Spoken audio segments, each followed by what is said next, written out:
가난 때문에 팔려 가듯 시집간 곳에는 코를 훌쩍이는 7살 어린아이만 덩그러니 서 있었습니다. 모두가 혀를 차며 조롱하던 그때 어린 신랑이 신부의 눈물을 닦아주며 말했습니다. 내가 곧 당신을 지켜줄 든든한 산이 되겠소. 아이의 입에서 나왔다고는 믿기지 않는 이 한마디가 불러온 놀라운 기적. 두 사람의 뜨거운 사랑 이야기를 들려드립니다. 옛날 옛적 강원도 깊은 산골의 어느 이름 모를 마을에 16살 난 앳된 처녀 연실이 살고 있었습니다. 연실은 가난한 집안 형편 탓에 입 하나라도 덜어야 한다는 부모님의 눈물 섞인 결단으로 시집을 가게 되었지요. 하지만 그녀가 시집을 가야 할 곳은 대궐 같은 기와 집도 늠름한 대장부의 품도 아니었습니다. 바로 이웃 마을에서 소문난 부잣집이었으나 그 집의 외아들이 이제 겨우 7살밖에 되지 않은 어린아이였던 것입니다. 연실은 혼례를 앞두고 며칠 밤을 눈물로 지새웠습니다. 꽃다운 나이에 동생뻘도 안 되는 아이를 서방님으로 모셔야 한다는 사실이 마치 앞날에 짙은 안개가 낀 것처럼 막막했기 때문이지요. 하지만 효심 깊은 연실은 차마 부모님의 뜻을 거역할 수 없었습니다. 그녀는 소복이 쌓인 눈처럼 하얀 속치마를 챙겨 입으며 자신의 운명을 묵묵히 받아들이기로 결심했습니다. 마침내 혼례 날이 밝았습니다. 연실은 연지곤지를 찍고 화려한 화롯을 입었지만 거울 속에 비친 자신의 모습이 어쩐지 슬퍼 보였습니다. 마당에서는 잔치 준비로 북적거리는 소리가 들려왔고 마을 사람들은 부잣집으로 시집가는 연실을 부러워하면서도 한편으로는 꼬마 신랑을 맞이할 그녀를 보며 혀를 끌차기도 했습니다. 연실이 가마에 올라타고 산고개를 넘어 신랑의 집에 도착했을 때 가장 먼저 그녀를 맞이한 것은 앙증맞은 크기의 꽃신이었습니다. 그리고 그 곁에는 화려한 관복이 너무 커서 어깨가 축 처진 채 호기심 가득한 눈으로 가마를 쳐다보는 7살 박이 꼬마 신랑 도윤이 서 있었지요. 도윤은 아직 코를 훌쩍이며 사탕을 입에 물고 있는 영락없는 어린아이였습니다. 혼례식 내내 도윤은 절을 하다가도 중심을 잃고 비틀거렸고 연실은 그런 어린 서방님을 보며 쓴웃음을 지을 수밖에 없었습니다. 남들은 평생에 한 번뿐인 혼례가 가슴 벅찬 설렘이라 말하지만 연실에게 이 자리는 그저 돌봐야 할 아이가 하나 더 늘어난 기분이었지요. 사람들의 웃음소리가 마당 가득 울려 퍼졌으나 연실의 마음 한구석에는 찬 바람이 평평 불어오는 듯했습니다. 어느덧 해가 뉘엿뉘엿 지고 사방에 어둠이 깔리자 드디어 신혼부부의 첫날 밤을 알리는 촛불이 방 안을 은은하게 비추기 시작했습니다. 연실은 정갈하게 치워진 방 한가운데에 앉아 쿵쾅거리는 가슴을 진정시키려 했었지요. 비록 서방님이 어리다고는 하나 일가 친척들이 문 밖에서 숨을 죽이고 지켜보고 있다는 생각에 뒷목이 화끈거렸습니다. 그런데 방 안으로 들어온 꼬마 신랑 도윤의 태도가 낮과는 사뭇 달랐습니다. 도윤은 낮에 보여주었던 장난기 가득한 모습은 온데간데 없이 제법 어른스러운 표정을 지으며 연실의 앞에 앉았습니다. 연실은 속으로 그래봤자 7살 아이일 뿐이지라고 생각하며 겉으로 내색하지 않으려 노력했습니다. 하지만 도윤의 맑고 깊은 눈동자가 자신을 빤히 응시하자 묘하게 긴장이 되는 것을 느꼈지요. 도윤은 고사리 같은 손으로 찻잔을 만지작거리며 입을 열었습니다. 색시야, 내가 너무 어려서 서운한 마음이 들지는 않소. 연실은 예상치 못한 질문에 깜짝 놀라 눈을 크게 떴습니다. 7살 아이의 입에서 나올 법한 말이 아니었기 때문입니다. 연실은 조심스럽게 대답했습니다. 서방님, 어찌 그런 말씀을 하십니까? 저는 그저 서방님을 잘 모셔야겠다는 생각뿐입니다. 그러자 도윤은 빙그레 웃으며 연실의 손등 위에 자신의 작은 손을 살포시 얹었습니다. 그 손은 비록 작았지만 연실의 마음속 깊은 곳을 울리는 따뜻한 온기를 품고 있었습니다. 도윤은 연실의 눈을 피하지 않고 진지하게 말했습니다. 지금은 내가 비록 색시보다 작고 힘이 없지만 머지않아 색시를 지켜줄 수 있는 든든한 산이 될 것이오. 그러니 너무 슬퍼하지 마시오. 연실은 그 순간 이 어린 서방님이 단순히 철부지 아이가 아님을 직감했습니다. 도윤의 눈빛 속에는 세상을 다 아는 노인 같은 깊이와 연실을 향한 진심, 어린 연민이 서려 있었지요. 연실은 자신도 모르게 고개를 숙이며 붉어진 얼굴을 감추었습니다. 부잣집 도련님으로 귀하게만 자란 줄 알았더니 마음씨만큼은 누구보다 깊고 넓은 대장부였던 것입니다. 평화로운 신혼집의 공기는 더할 나위 없이 따뜻했으나 마을 사람들의 시선은 여전히 따갑기만 했습니다. 겉으로는 부잣집 며느리가 된 연실을 축하하는 척했지만 뒤돌아서면 7살 아이와 혼인한 그녀를 두고 고소하다는 듯 수군거렸지요. 연실은 빨래터에 나갈 때마다 저 어린 것을 데리고 대체 무슨 낙으로 사느냐는 여인네들의 비아냥을 묵묵히 견뎌내야 했습니다. 그러던 어느 날 마을에 기이한 소문이 돌기 시작했습니다. 연실의 시댁인 부잣집이 사실은 사람이 살 수 없는 흉당 위에 지어졌으며 그 업보를 씻기 위해 어린 아들에게 장성한 처녀를 붙여 액땜을 하려 한다는 흉측한 이야기였습니다. 연실은 처음엔 그저 헛소문이라 치부하며 넘기려 했지만 밤마다 집 안의 공기가 서늘해지는 것을 느끼며 묘한 불안감에 휩싸였습니다. 특히 꼬마 서방님인 도윤의 방에서 흘러나오는 기이한 소리가 연실의 가슴을 서늘하게 만들었습니다. 깊은 밤 모두가 잠든 시각에 도윤의 방 안에서는 누군가와 대화를 나누는 듯한 낮은 속삭임이 들려왔습니다. 연실이 조심스레 문틈으로 들여다보려 하면 방 안의 촛불이 갑자기 휘청이며 꺼져버려 아무것도 확인할 수 없었지요. 어느 날 밤에는 마당을 가로지르던 연실이 도윤의 방 창살에 비친 그림자를 보고 그만 자리에 주저앉고 말았습니다. 분명 방 안에는 도윤 혼자 있을 터인데 창에 비친 그림자는 집채만 한 거인이 도윤 앞에 무릎을 꿇고 있는 형상이었던 것입니다. 연실은 입을 틀어막고 숨을 죽였지만 심장 소리가 귀청을 때릴 듯 크게 울려 퍼졌습니다. 다음 날 아침 도윤은 평소와 다름없이 해맑은 얼굴로 연실에게 무난 인사를 건넸습니다. 색시야, 어젯밤에 잠자리가 사납지는 않았소? 안색이 좋지 않아 걱정이구려. 도윤의 다정한 말투에 연실은 잠시 마음이 놓이는 듯했으나 도윤의 옷매무새 끝에 묻은 검은 재를 발견하고는 온몸에 소름이 돋았습니다. 그것은 산 사람의 집에서는 결코 나올 수 없는 무덤가에서나 볼 법한 불길한 흔적이었기 때문입니다. 불안한 마음이 가시지 않던 어느 날 연실은 시어머니의 심부름으로 인근 사찰에 시주를 하러 길을 나서게 되었습니다. 고갯마루를 넘던 중 연실은 길가에 앉아 쉬고 있던 한 노승과 마주치게 되었지요. 노승은 연실을 보자마자 혀를 차며 말했습니다. 꽃 같은 처자가 어찌 죽음의 냄새를 풍기는 곳으로 발을 들였는가. 그 집안의 대들보가 썩어 문드러지고 있거늘. 연실은 가슴이 철렁 내려앉아 노승 앞에 무릎을 꿇었습니다. 스님, 제발 저희 서방님과 가문을 살릴 방법을 알려주십시오. 노승은 먼 산을 바라보며 나직이 읊조렸습니다. 아이의 탈을 쓴 것은 아이가 아니요. 업보의 사슬을 끊으려면 처자의 목숨줄을 건 선택이 필요할 것이네. 노승은 의문스러운 말만 남긴 채 호련히 사라져 버렸고 연실은 혼란스러운 마음으로 집에 돌아왔습니다. 그날 밤 보름달이 유난히 크게 뜬 시각이었습니다. 연실은 잠을 이루지 못하고 뒤척이다가 마당으로 나왔습니다.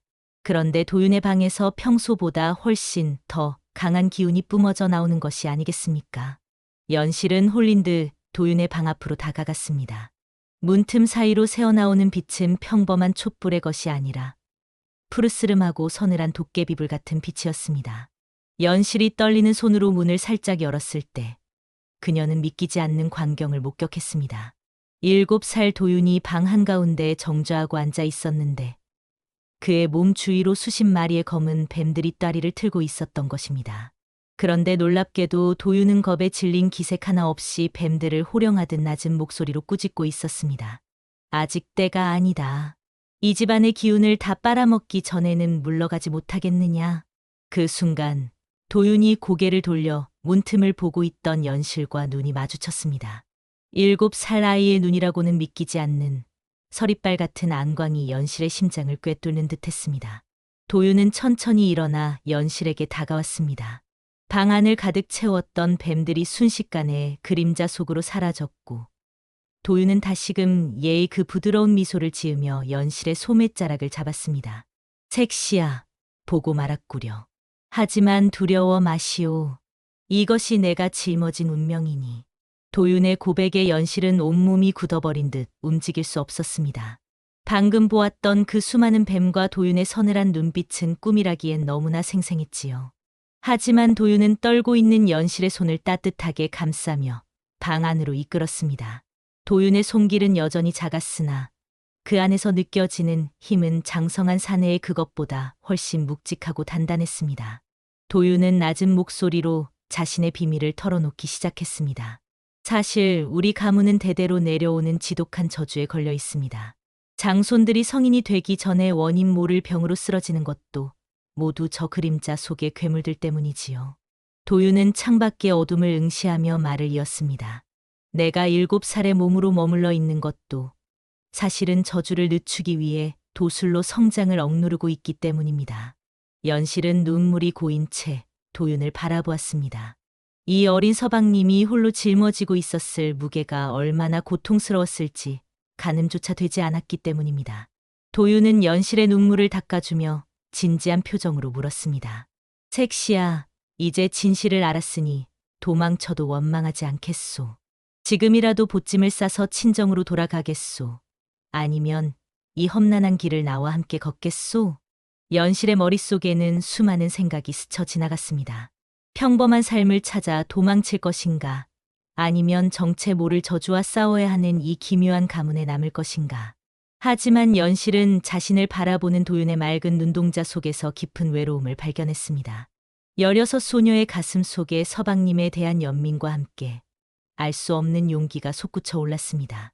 연실은 도윤의 손을 마주 잡으며 단호하게 대답했습니다. 서방님, 저는 이미 서방님의 사람입니다. 비록 제가 아는 것이 없고 힘이 부족하나 서방님을 홀로 어둠 속에 두지는 않겠습니다. 어떤 시련이 와도 곁을 지킬 터이니 저를 믿어 주십시오. 연실의 대답에 도윤의 눈가에 파르르 떨림이 일었습니다. 그것은 도윤이 태어나 처음으로 누군가에게 받아본 진심 어린 위로이자 구원의 약속이었습니다. 연실의 굳은 결심이 서자 도윤은 비로소 마음의 빗장을 열었습니다. 두 사람은 비록 신체적 나이 차이는 컸으나 서로의 영혼을 의지하는 진정한 부부가 되었지요. 도윤은 연실에게 가문의 비기인 영험한 기운을 다스리는 법을 조금씩 알려주었고 연실은 정성 어린 기도로 집안의 음기를 걷어내기 시작했습니다. 어느 날 밤 도윤은 연실의 무릎을 베고 누워 나지기 말했습니다. 색시의 따뜻한 마음이 내 얼어붙은 명주를 녹이는 것 같소. 연실은 어린 서방님의 머리카락을 쓸어 넘기며 미소 지었지요. 방 안에는 은은한 향취가 감돌았고 창밖의 달빛은 두 사람을 축복하듯 포근하게 감싸 안았습니다. 그날 이후 집안에는 전례 없는 생기가 돌기 시작했습니다. 시부모님은 며느리가 들어온 뒤로 아들의 안색이 좋아졌다며 연실을 극진히 아꼈고 곳간은 날로 풍성해졌습니다. 마을 사람들도 이제는 연실을 비웃는 대신 복덩이라 부르며 칭송했지요. 연실은 매일 아침 도윤의 새순물을 떠다 주며 소소하지만 확실한 행복을 만끽했습니다. 도윤은 감사의 표시로 연실에게 진귀한 비단과 폐물을 선물했습니다. 색시의 고운 얼굴에 이 정도는 어울려야 하지 않겠소. 연실은 부끄러워하며 손사래를 쳤지만 자신을 아껴주는 어린 서방님의 마음씨에 가슴이 벅차올랐습니다. 두 사람은 마당의 감나무 아래서 서로의 손을 잡고 영원한 사랑을 속삭였으며 그 순간만큼은 세상에 부러울 것이 없었습니다. 하지만 행복이 커질수록 어둠의 그림자도 짙어지는 법이지요. 어느 날부터인가 연실의 꿈속에 검은 형체의 괴물이 나타나 그녀를 괴롭히기 시작했습니다. 괴물은 내가 감히 운명을 거스르려 하느냐며 연실의 목을 죄어왔고 잠에서 깨어나면 연실의 목에는 시퍼런 손자국이 남겨져 있었습니다.